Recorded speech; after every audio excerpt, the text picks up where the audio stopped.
In this lesson, we will learn how we can use the new substrate material inside Unreal Engine. This substrate material only works inside 5.2 or the new version. So I have opened Unreal Engine 5.2. I will go to the games. I will select ray tracing. I will give it a name, substrate underscore lesson. And after that, I will make sure the blank is selected, and then I will press create. And then my Unreal Engine will start loading. Now, as you can see, my Unreal Engine is loaded. So what I will do here is that in the content drawer, I will go in the content folder. I will right click here, create a new folder, and call this materials. Now, inside the material folder, I will right click again and create a new material. And I will call this legacy, because I just want to show you the old, or you can say the current material that we are using, because substrate material at this moment is in experimental stage, in beta stage. So still we are using the our regular material, which is this one. So if you will see, this is our regular material and this is how it looks like. So this is the one that we have gone through in our previous lessons, and maybe you might be using this one at this stage. So you have base color, you have metallic, you have specular, roughness, anisotropic, and all these settings here. You just have one slab over here. Okay, so let me save it and close it. Now, to create a substrate material, we have to go to the window, edit.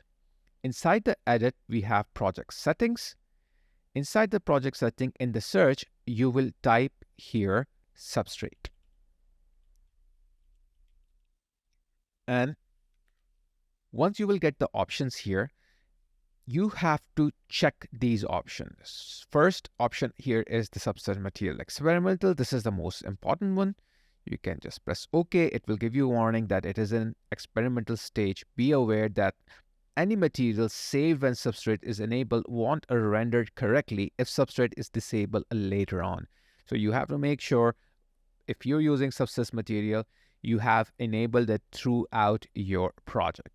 So I will press it. It will ask me to restart. But before doing that, I can turn on the other values here, which are optional. But I will just in case, I will turn them on, and I will restart my Unreal Engine.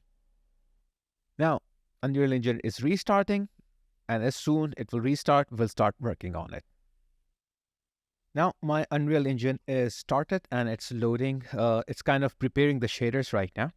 So the shaders are, I think, almost done. Now, I will go back to my content drawer, and the material that I created, legacy, let's open this up again. Now, you can see that it's totally changed. I don't have one slab. Instead of one slab, I have two slabs. This slab is basically a subset slab, and this one basically is result node. So subset slab is the one where you can input your albedo, your roughness, your anisotropy, your normal, and all those things. However, the result node is the one where all the results comes in. So if you remember, we used to change all these settings before, like material settings, it's shading model, we used to make it two-sided. We used to work on the depth of field before or after. So all these have to be done inside the result node. Here, if you will click on the substrate slab, it will not give you much of the options. But this is where you will be inputting, connecting all the nodes.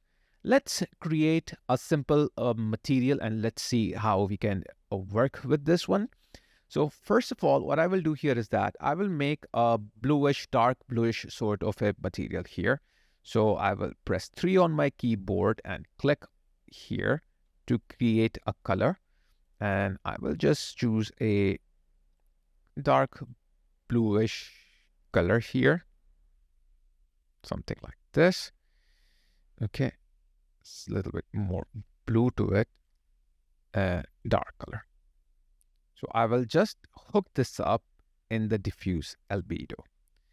Now I need a roughness and zero value of the roughness, so I can have a very glossy sort of a material. So I will press 1 on my keyboard, click here to get my constant, and here I will just directly connect to the roughness. So you can see it is quite glossy.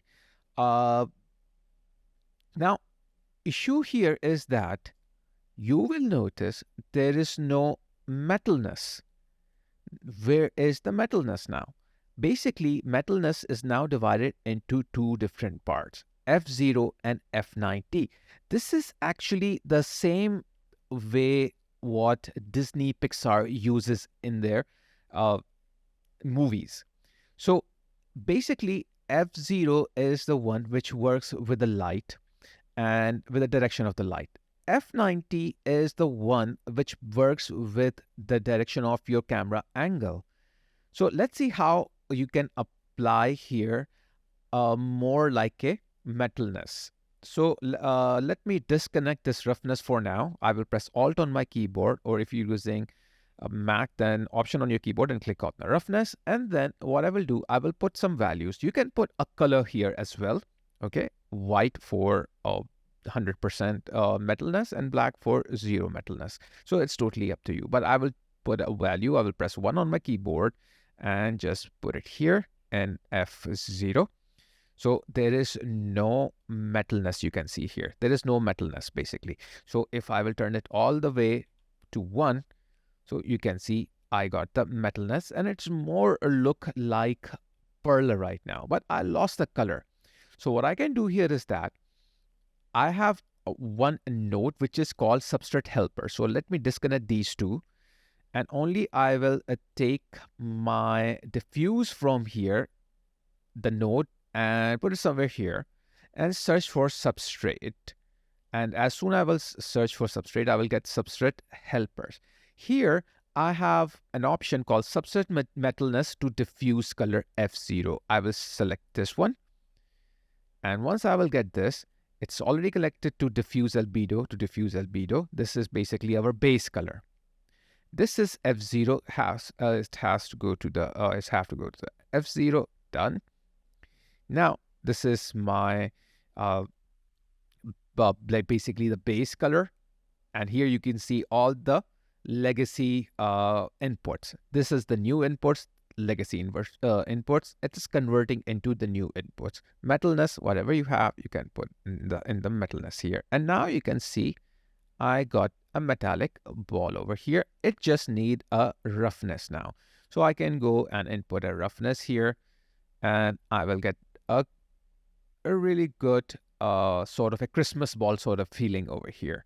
Now, one more thing I can do here is that let's reduce the roughness a little bit. So I'll make it 0.2.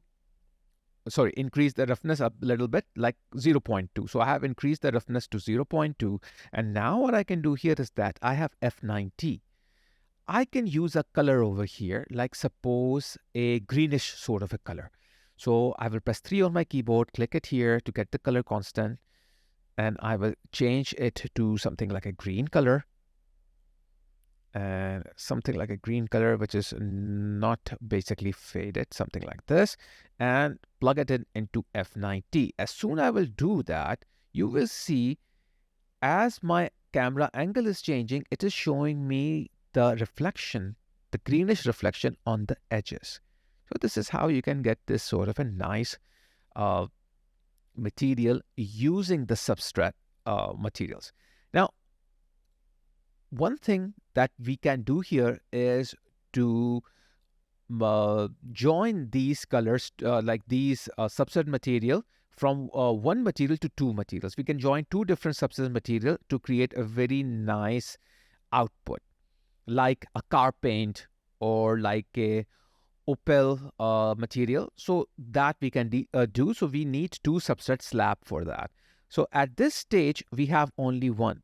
But one thing we need to do is that we need a node from here. So I will click it here, which is the output. And here you have substrate operators. Inside substrate operators, we have different sort of operators. So we have horizontal blend, coverage weight, where you can use an opacity and join two different materials, like for damaging and dust or dirt sort of things. You can add some other like materials more here. And then here we have substrate vertical layer that we will use. As soon as I will click it, it needs another output from here, the substrate vertical layer, and this vertical layer should go to the front material. As soon as I will take it there, I will get an error because I only have a top layer, I don't have a bottom layer. As I told you, we can join two different substrate material into one. So top I need a bottom. So I have few materials that I have created in Photoshop, and I will bring those. So I will go in the content drawer here. Inside the same material folder, I will just right click here, import, and then I will go to the substrate materials here, and I will choose my color, metalness, normal, and my roughness, and I will open them up. Everything is there. Okay. Now what I need here is that I need another substrate slab. So I will press tab on my keyboard and I will type here slab, and I will get the substrate slab. I will click on it. I will get another substrate slab. I will connect this output to the bottom layer. Now bottom layer is more like empty right now. There is nothing in the bottom layer. Now what we will do first is that we'll try to connect all these four items here. So I will put them all here, just like that. And one more thing is that this should go to roughness. This should go to normal. And here, what I'm going to do is that same thing what I did up on the top. I will take the diffuse albedo here, node, go to the substrate helpers, and I will choose the same here, substrate metalness to diffuse, so that I can connect the base color here and the metalness here, metallic here, and diffuse albedo is already connected. I will just connect the metalness F0 to F0 here.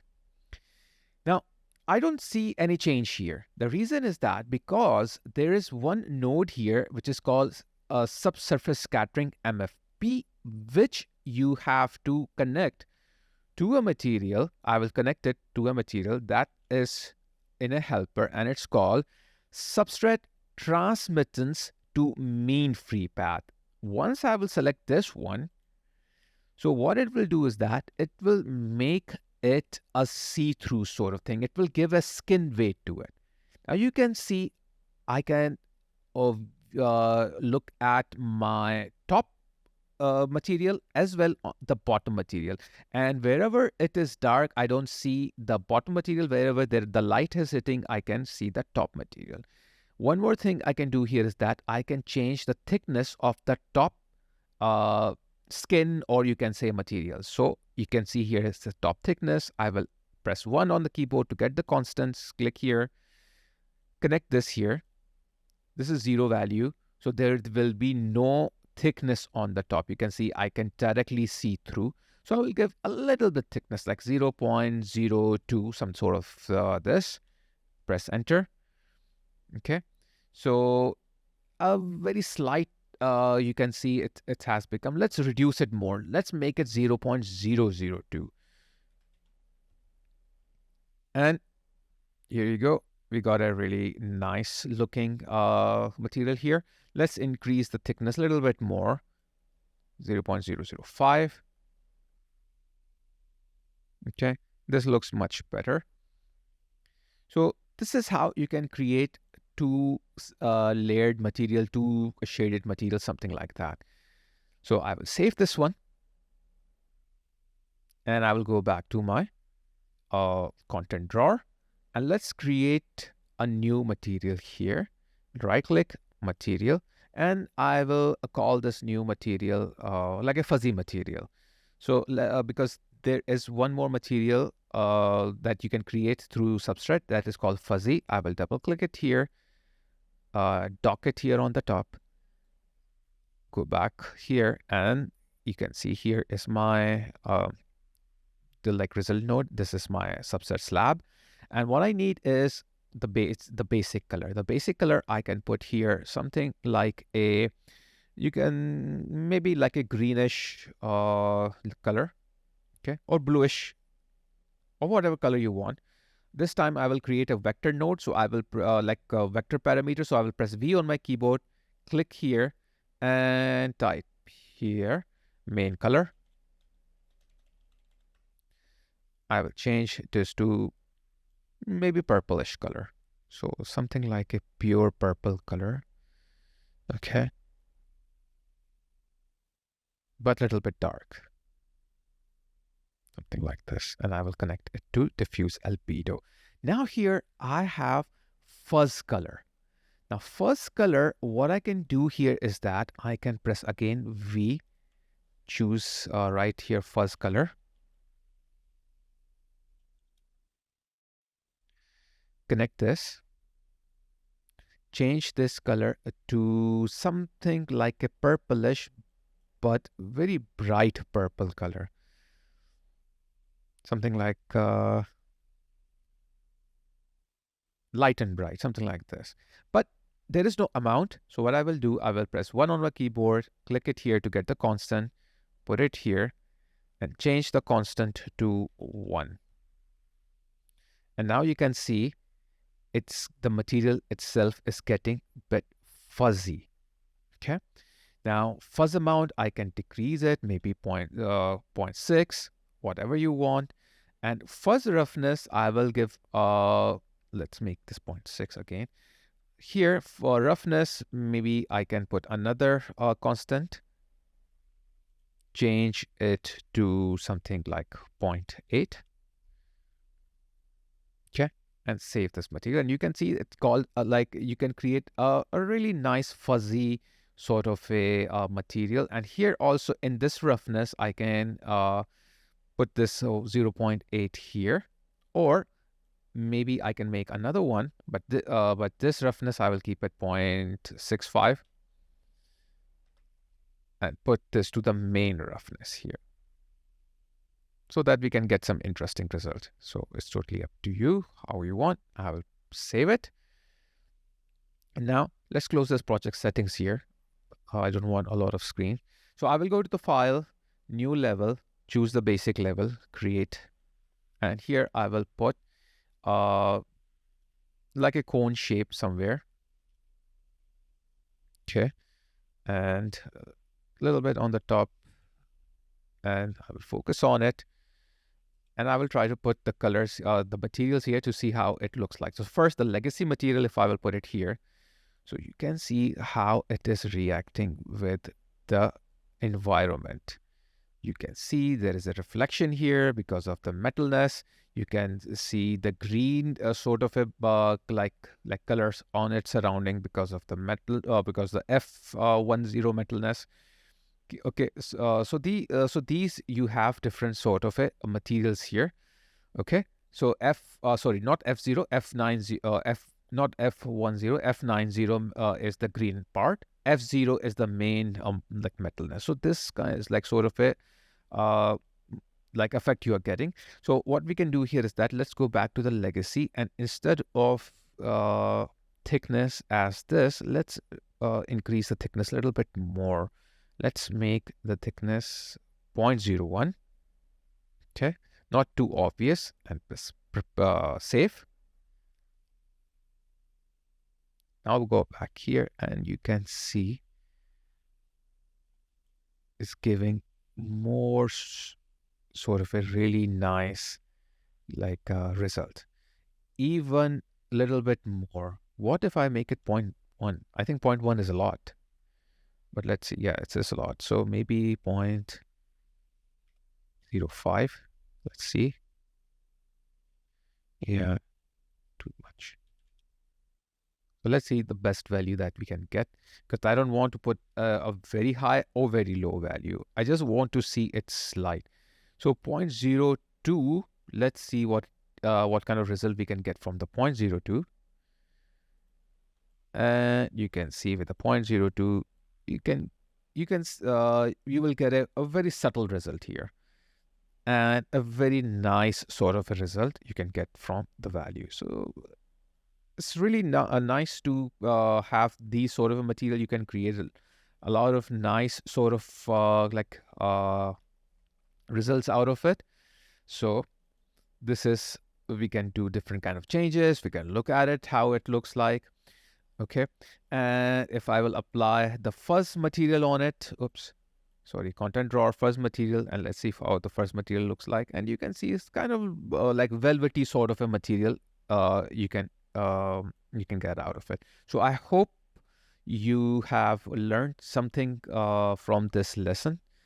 And this only works in 5.2 Unreal Engine, or Unreal Engine, which is the newer version. And one thing, keep in mind, this is reverse compatible. That means all your old materials will also work if you are using, if you are turning it on in the project settings. So don't worry about your old materials. They will still work because this is reverse compatible. So I hope you have enjoyed this lessons, and let's continue from our to our next lesson in the next class. If you have not subscribed to my channel yet, please do it now, and don't forget to hit the bell icon. By the way, I have noticed that many of you are watching my videos without subscribing. So let's change that. Subscribe to my channel and be the part of the interactive community. Now, here's something really important I want to talk about. Please do not download my videos. Just watch them online. When you download them, it messes up my watch time hours. And that's a bummer. I want to keep creating awesome videos, but it's demotivating when I lose out on those stats. Thanks a bunch for your support. You guys rock. Catch you all in the next video.